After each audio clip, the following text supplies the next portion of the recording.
So now that we've learned about explicit intents, let's turn our focus to implicit intents, which is one of the most powerful features in Android. But let's just start with an example. So let's go to the emulator, and we're going to launch the gallery application here, which is basically the tool that you use to view the photos that are on your phone. So I'll click gallery, and I have a couple of pictures on there already. And let's say I choose this photo. We can see up here we have this button called share. Well, this allows you to send this photo to somebody else. But there could be many applications on your phone that are capable of doing that. The first one that comes to mind is a text message. The next could be sharing it through Twitter or Facebook or, through an email. So you can have your application be added to that list of applications that can actually handle that type of task. And that's what an implicit intent does. So this gallery application, when I click share, it's actually activating using an implicit intent. It's basically saying, hey, any applications on the system that are capable of sending data, here's an image that I want to send out. It will then present the user with a list of options. Well, here on the emulator, right now, if I click share, there's only one option, which is to send it as a text message. And that's because nobody else on the phone, no other applications, have actually registered to be able to handle that intent. So one thing before we move forward is you're probably wondering, how did I get images onto the emulator? Well, if we go back to Eclipse and go into DDMS, you'll notice one of the tools up here is File Explorer. And this gives you an Explorer view of the actual device. So if we go into Mount, there we see our SD card. And I've put a couple of photos on here that you have in the exercise files in the Assets folder. And all you do is to basically click SD card and then click this button over here, which is push a file onto the device. It then allows you to select any file and it will upload it to the device. But let's go back to the emulator here. So again, when the user clicks share, the gallery application is sending out this intent message. So how do we know what the intent message is? Well, that's easy to do because we'll just click it and then go back to Eclipse. And if we look here in Logcat, we can actually see what was sent out when the user hit that. And we can see here this starting intent, and the intent is android.intent.action.send, which is an implicit intent. And we can see that with the actual intent, there's a data type of image JPEG.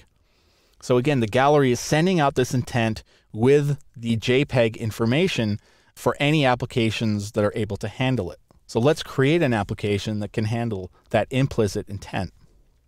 So I've created a blank project here just called implicit intents, and I haven't done anything with it yet. So the first thing I'm going to want to do is I want to be able to register with Android that I'm able to handle that intent. And we do that in the Android manifest file. Now we can see for our one and only activity, which is called main, we already have an intent filter, but this is the one I described to you in an earlier movie.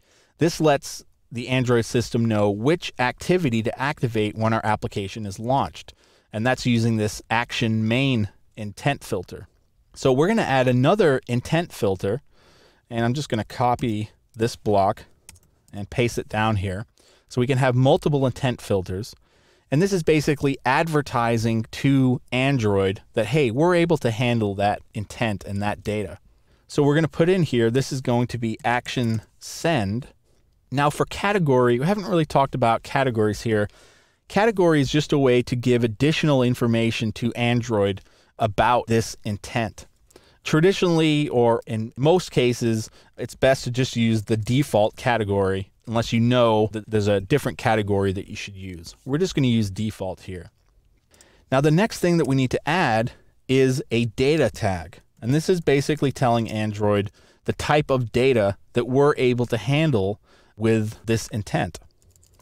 So you can see one of the properties is MIME type.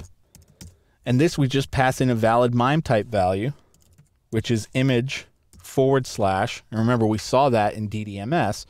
We can put explicitly JPEGs here, or we can just put star to say, hey, we can handle any image types that are on the system.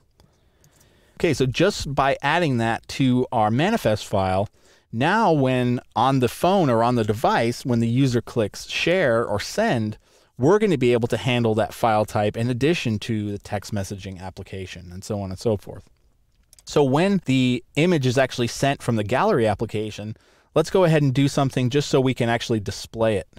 So I'm going to go to my main XML file, which is my layout. I'm going to get rid of that text view. And I'm going to go to images and media, and I'm going to put in an image view.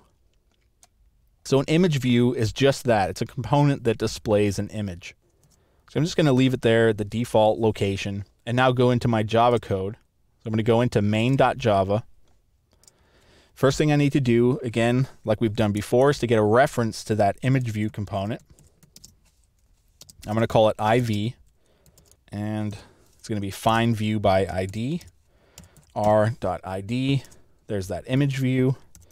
Again, we want to cast it to image view.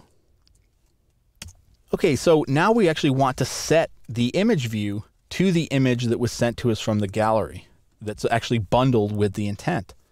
So to do that, we're going to do iv.setImageURI, which is essentially the address to where that image is. So to this, we need to go into the intent object itself to pull out that information. So we're going to say get intent.getExtras. And again, we covered this in the movie about explicit intents. And then we're going to get, and here we're going to use a constant from the intent class called intent extra stream. So basically in the intent objects that's sent to us, we're going to grab out that stream of information, which is actually a URI to where that image file is. Now, one thing, we have a quick fix here. We just need to cast that argument to a URI.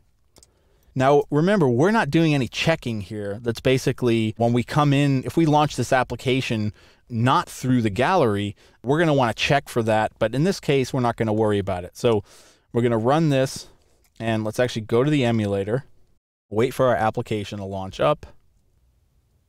And you can see we have an exception. Now, this is actually expected because there is no intent when this was just launched, because the system just launched it. In a real world case, you're going to want to be able to handle your application launching without that intent information. But for now, we're not going to worry about it. Now I'm going to go back to my image. There it is. And now I'm going to click share. And now you can see, instead of going right to the messaging application, we have an option. We can share the pictures via my application that I created called implicit intents, or use messaging. Well, I'm going to use implicit intents, which is our application. And now you can see our application is displaying that photo. So again, you can now understand the real power of Android, whereas all applications run in their own sandbox, we're actually able to share data, to activate each other's components. We just have to set in the manifest file that we're capable of handling different intents.